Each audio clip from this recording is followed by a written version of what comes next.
Então, o assunto de hoje é transporte dos gametas e fertilização. A fertilização normalmente é associada somente com o encontro entre os gametas masculino e feminino. Porém, ela envolve tantos os processos que acontecem antes quanto depois desse momento. Acontece que depois que os gametas são produzidos, eles precisam percorrer um certo trajeto para que se encontrem e a fertilização de fato ocorra. O sistema reprodutor masculino ele é composto pelas gônadas, que são os testículos, pelos ductos excretores genitais, que são os ductos eferentes, o epidídimo, o canal deferente, os canais ejaculatórios e a uretra, pelas glândulas sexuais acessórias, que são as glândulas bulborretrais, as glândulas seminais e a próstata, e mais a genitália externa, composta pelo pênis e o escroto. Enquanto isso, o sistema reprodutor feminino ele é composto também pelas gônadas, que no caso são os ovários, pela genitália externa, que é a vulva, e pela genitália interna, que é composta pela vagina, o útero e as tubas uterinas. Então, começando pelo caminho de transporte no sistema reprodutor masculino. Os espermatozoides eles vão ser produzidos nos túbulos seminíferos, que eles, assim como os túbulos retos, vão ser constituídos apenas por células de Sertoli, que sua disposição vai formar um tipo de válvula que evita o refluxo do fluido testicular. No mediastino do testículo, os dutos retos eles vão se abrir na rede testicular, e essas duas estruturas, em sua porção distal, são formadas por um epitélio simples pavimentoso acolunar, que contém células com microvílulas e um cílio primário. Nesse epitélio serão absorvidos proteínas, potássio e líquido que vão alterar o fluido testicular. Sobre esse epitélio também existe um tecido conjuntivo vascularizado e que contém células mióides peritubulares e células musculares lisas, que vão fazer a contração e promover o fluxo do fluido testicular e dos espermatozoides. A rede testicular ela se comunica com os ductos eferentes do canal eferente, que tem cerca de 15 a 20 centímetros de comprimento. Eles se abrem no duto do epidídimo e possuem um epitélio pseudoestratificado colunar. Esse epitélio tem células principais e células ciliadas. As células principais com longos microvílulos que vão fazer a maior parte da absorção do fluido testicular. Aqui, os espermatozoides vão ser transportados com a ajuda do cílio e da camada circular de músculo liso que existe em torno desses ductos. Já o epidídimo ele está localizado tanto na fase superior quanto inferior dos testículos e é envolto pela túnica albugínea e pelo folheto visceral da túnica vaginal. Ele é dividido em 3 regiões: cabeça, corpo e cauda.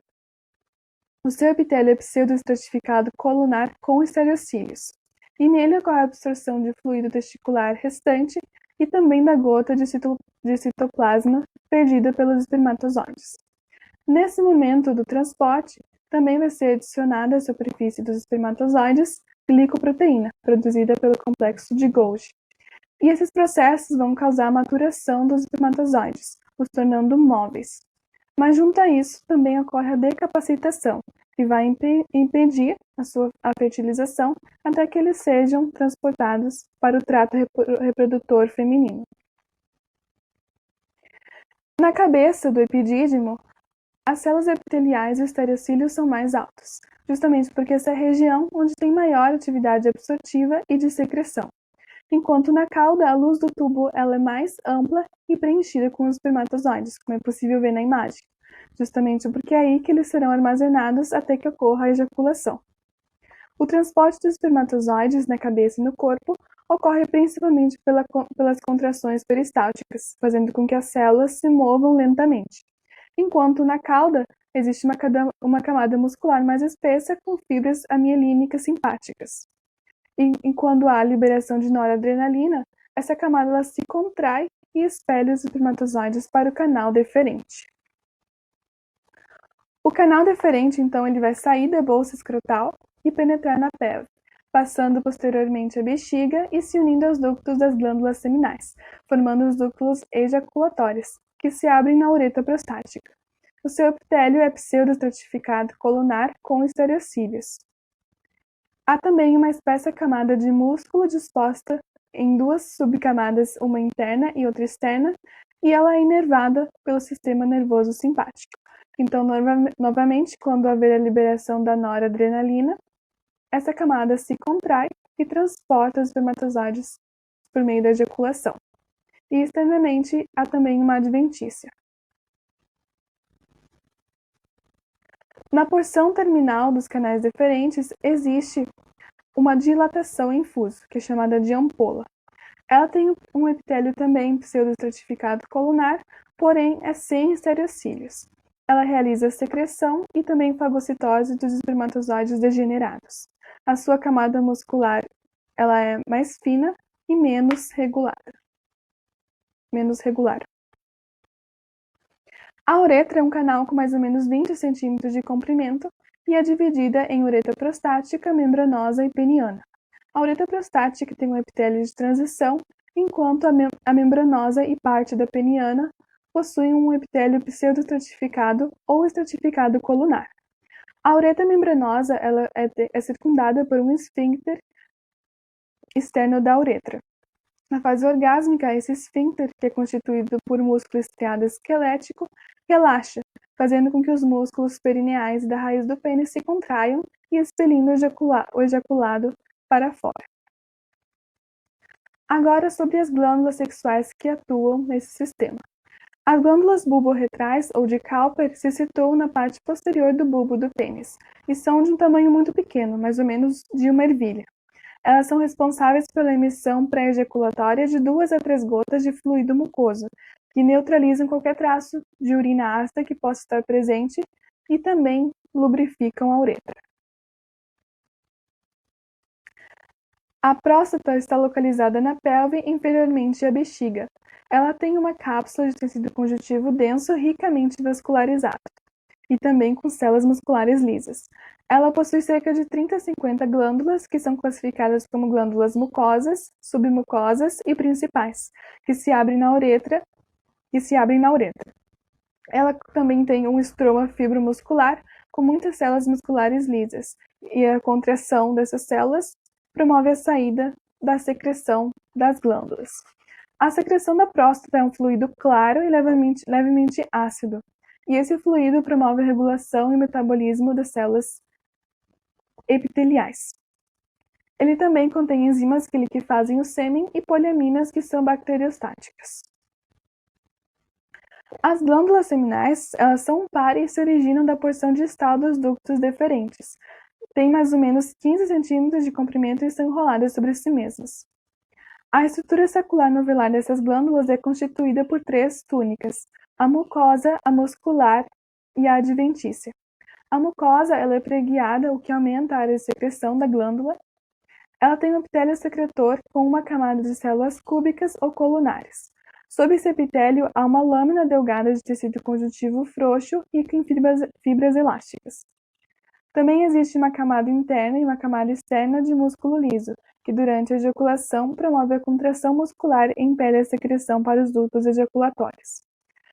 A secreção das glândulas seminais é mais alcalina devido à presença de açúcares, que servem de energia para os espermatozoides, principalmente a frutose, e também contém a enzima vesiculase, que coagula parcialmente o ejaculado, além de prostaglandinas, que estimulam a contratilidade uterina, Além disso, também, a secreção da glândula seminal é que mais contribui para o plasma seminal, constituindo mais ou menos de 46% a 80%, enquanto da próstata é só de 13% a 33%, e por isso o ejaculado tem a característica de ser mais alcalino, o que permite a sobrevivência dos espermatozoides. Então, a genitália externa. O pênis é recoberto por pele fina com epitélio estratificado pavimentoso pouco queratinizado. A pele se insere na coroa da glande e forma uma prega circular que é chamada de prepúcio. No corpo do pênis, sob a derme, há uma fáscia peniana, de tecido conjuntivo frouxo, vascularizado. A fáscia ela é dividida em fáscia superficial, com uma camada de músculo liso, e a fáscia profunda, com fibras elásticas. O pênis é inervado com fibras parasimpáticas, que iniciam a ejaculação, e fibras simpáticas, que terminam a ereção e causam a ejaculação. O corpo do pênis ainda tem 3 corpos cilíndricos de tecido erétil, sendo que são 2 cavernosos e um esponjoso, através do qual corre a uretra. Esses cilindros eles são envolvidos por uma túnica albugínea, que também contribui para o entumecimento do pênis. Existe também tecido erétil constituído por trabéculas de tecido conjuntivo frouxo, com fibras elásticas e células musculares lisas e espaços cavernosos, que se enchem de sangue durante a ereção. A glândula é composta somente pelo corpo esponjoso expandido, e no corpo esponjoso há a lâmina própria de tecido conjuntivo frouxo vascularizado. Então, o transporte do ósito. As tubas uterinas elas têm de 10 a 12 centímetros de comprimento e são divididas em infundíbulo, ampola, istmo e segmento intramural. O infundíbulo ele contém fibras que fazem um movimento parecido com o varrer do ovário e captam o ósito durante a ovulação. A ampola tem pregas na mucosa bem desenvolvidas e é também o segmento mais longo das tubas uterinas, e onde ocorre a fecundação. No istmo, a luz do tubo é mais estreita e as pregas são menos numerosas ou até mesmo ausentes. Enquanto isso, ele tem a parede muscular mais espessa. O segmento intramural está localizado na parede do útero. O epitélio das tubas é um epitélio colunar simples ciliado, com células que produzem fluido aquoso, contribuindo para a capacitação dos espermatozoides e que também serve como nutriente para os gametas e o embrião inicial. Sob esse epitélio existe uma lâmina própria de tecido conjuntivo frouxo, ricamente vascularizada. Abaixo da mucosa há músculo liso, que ele ajuda no transporte dos gametas e do embrião em clivagem. Delimitando as tubas existe uma serosa, que corresponde ao peritônio visceral. Então, durante a relação sexual, o ejaculado ele se deposita na bacia seminal, que se forma na relação sexual, na região mais posterior da vagina. Quando as paredes da vagina colabam com a saída do pênis, a bacia se aproxima do colo uterino, e os espermatozoides passam pelo canal cervical, pelo batimento do flagelo e também com a contribuição da contração do músculo do útero e da tuba uterina. Isso vai acontecer, é claro, se a mulher estiver em seu período fértil, quando o muco produzido está numa consistência adequada e que permite a passagem dos espermatozoides pela cervix uterina. Outra alteração importante que também ocorre é no pH da vagina, que se torna mais alcalino e então permite a sobrevivência e a passagem dos espermatozoides. Então, o próximo passo da fertilização ocorre durante a migração dos espermatozoides pelo útero e pela tuba uterina. Nesse momento, vão ser retirados os fatores decapacitantes da superfície dos espermatozoides que foram adquiridos ainda no epidídimo e pelo líquido seminal. Também ocorre a alteração da composição da membrana plasmática dos espermatozoides. Isso tudo causa uma maior motilidade dos espermatozoides e desbloqueia as glicoproteínas que se ligam à zona pelúcida. Depois acontece a reação acrossômica. Com a ativação dos canais de cálcio que ocorreram na etapa anterior, esse íon ele se acumula e causa a fusão da membrana plasmática e da membrana externa do acrossomo, gerando a sua ruptura. Então, algumas enzimas são liberadas e elas vão degradar a corona radiata e a zona pelúcida do ósito, permitindo que um espermatozoide consiga chegar até ele. Em seguida, ocorre a fusão dos gametas. O espermatozoide faz um contato tangencial com o ósito e ocorre a fusão das membranas pela ação da glicoproteína de membrana. O próximo passo é o bloqueio à polispermia. Acontece quando a isoforma zeta da fosfolipase C, que é trazida pelo próprio espermatozoide, ela hidrolisa o fosfatidilinositol, que é um lipídio de membrana, em diacilglicerol e 1,4,5-trifosfato, ou IP3. O diacilglicerol ele vai ativar a bomba de sódio hidrogênio e acumular o sódio nessa região, fazendo com que o pH do ósito se eleve. Enquanto isso, o IP3 ele vai abrir os canais de cálcio do retículo endoplasmático. Então, o acúmulo de cálcio vai causar a exocitose dos glândulos corticais, que vão modificar a zona pelúcida e torná-la impenetrável aos outros espermatozoides. Enquanto isso, os glicosaminoglicanos, que têm carga negativa, vão atrair mais íons de sódio e esses, por sua vez, pela osmose, vão atrair a água, que afasta a zona pelúcida da membrana plasmática. Então, essa fase é justamente para evitar que mais de um espermatozoide fecunde esse ócito. Então, com o acúmulo de cálcio, vai ocorrer a ativação do metabolismo. Acontece a retomada da síntese de DNA, RNA, proteínas, lipídios e também reações metabólicas e divisão celular. Além disso, com a degradação da ciclina e do fator promotor de maturação, o ócito, então, ele consegue terminar a meiose 2, se tornando o óvulo. O último passo é a cariogamia, que em mamíferos não ocorre com a fusão dos núcleos, mas sim com a aproximação dos pronúcleos. Os envoltórios celulares se desintegram e o material genético é duplicado. Assim, os cromossomos se organizam na placa equatorial e as mitocôndrias dos espermatozoides são degradadas. E por último, então, aqui estão alguns métodos, uns métodos contraceptivos, que podem ser de barreira, como alguns dos mais comuns, que é a camisinha, que é de látex ou poliuretano e geralmente possui espermicida. Ela é colocada no pênis ereto e após a ejaculação, o sêmen vai ficar no reservatório da ponta, e ela deve ser retirada antes da perda da ereção. Outro método é a camisinha feminina, que tem a forma de vagina, com o fundo segue um anel em cada extremidade. O anel da extremidade fechada é empurrado para o fundo da vagina, enquanto aquele que circunda a extremidade aberta fica no exterior e cobre a vulva, e deve ser descartada também após a ejaculação. Outra opção são os métodos contraceptivos cirúrgicos, tanto para mulheres quanto para homens, como a ligadura, em que as tubas uterinas são seccionadas e as extremidades obstruídas, impedindo a passagem do ócito e também dos espermatozoides. Ou também a vasectomia, que é um procedimento cirúrgico com anestesia local, em que é realizada uma incisão no escroto e os canais deferentes são seccionados.